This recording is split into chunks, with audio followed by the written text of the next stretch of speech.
ఇగోండి నేను మా వారు మా పిల్లలు ఇంకా మా చిన్నమేనకోడలు మేమంతా కలిసి రుంపిల్కి దగ్గరలో ఉన్న స్విమ్మింగ్ పూల్కి అయితే వెళ్తున్నామండి. ఇంకా మేము ఈవినింగ్ టైం వెళ్ళడం వల్ల క్లైమేట్ అయితే చాలా కూల్గా ఉంది. ఇంకా పూల్ దగ్గరికి ఎంటర్ అవ్వగానే మేము అందరం ఎంట్రన్స్ టికెట్ తీసుకుని డైరెక్ట్గా స్విమ్మింగ్ పూల్ దగ్గరికి వెళ్ళిపోయామండి. ఇంకా మా పిల్లలు చాలా రోజుల నుంచి అడుగుతున్నారు స్విమ్మింగ్ పూల్కి తీసుకువెళ్ళమని.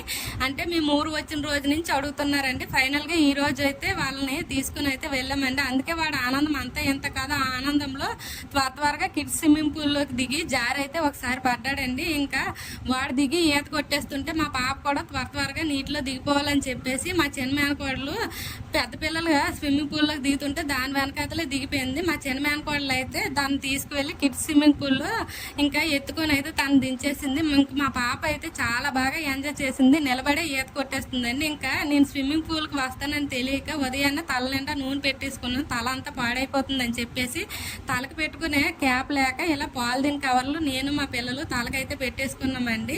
ఇంక ఇలాంటి ఐడియాలన్నీ నాకే వస్తాయి. ఇంకైతే మా వారు కూడా స్విమ్మింగ్ పూల్లో చాలా స్టంట్లే వేశారు.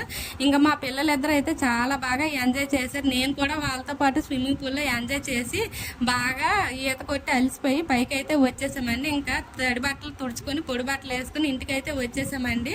ఇంక ఈవినింగ్ టైం అవ్వడం వల్ల తడిసిపోయి ఉండడం వల్ల చాలా చలి